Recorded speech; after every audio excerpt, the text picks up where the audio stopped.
Hello and welcome back again to my YouTube channel, The Mami Jaja Vlogs. For today's video, magbabahagi ako ngayon ng pampaswerte sa ating tahanan. Gamit ang luya, ang cinnamon bark o stick at 3 dahon ng tanglad. Kailangan din tayo dito ng pulang ribbon bilang panali sa ating gagawin na pampaswerte. Sa mga naniniwala at panatiko sa mga pampaswerte, gawin at subukan ang pampaswerteng ibabahagi ko ngayon. At sa mga hindi naman, i-skip lamang ang video na ito at humanap ng video na gusto nyo.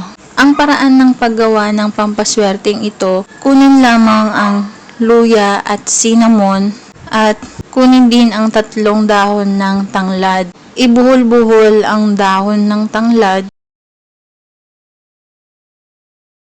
At kapag nabuhol na, saka naman ito tatalian ng pulang ribbon. Gawa nito ay tuwing Martes at Biyernes sa oras ng 6:30 AM hanggang alas 8 ng umaga na nakaharap sa silangan. Kapag gumagawa tayo ng pampaswerte, kailangan ng positibong pananaw at tiwala, 100% na paniniwala na magiging successful ang pampaswerteng ginagawa natin. Kailangan walang galit, inggit at sama ng loob, good vibes and positive.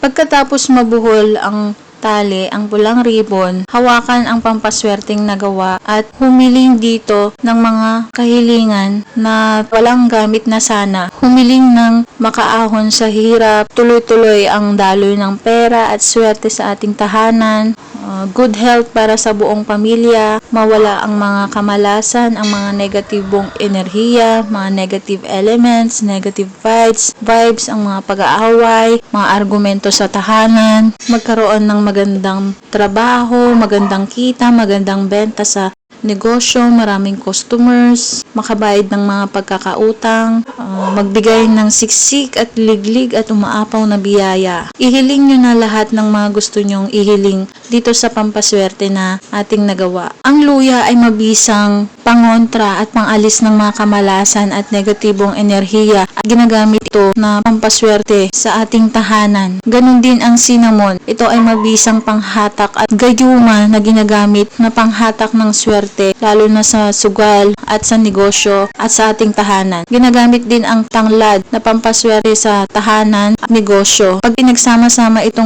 3 ito ay napakabisa at makakatulong na magbigay ng swerte at kasaganahan at tuloy-tuloy na pagdaloy ng pera, hindi na magkikipit sa pera. Subukan ang pampaswerteng ito at proven and tested na mabisa at epektibo.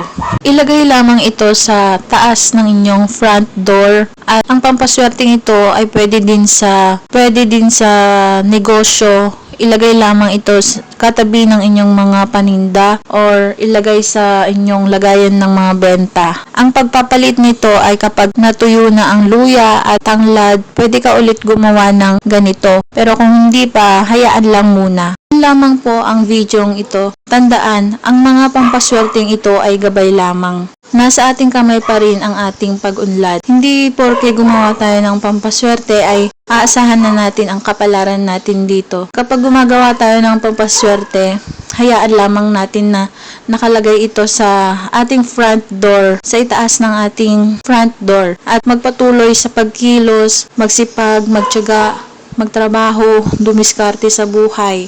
At lalong-lalo na magdasal at manalangin ng taimtim sa poong may kapal. Kung nagustuhan ang videong ito, mag-like at mag-subscribe na para maging updated sa next video na i-upload tungkol sa mga pampaswerteng bagay-bagay.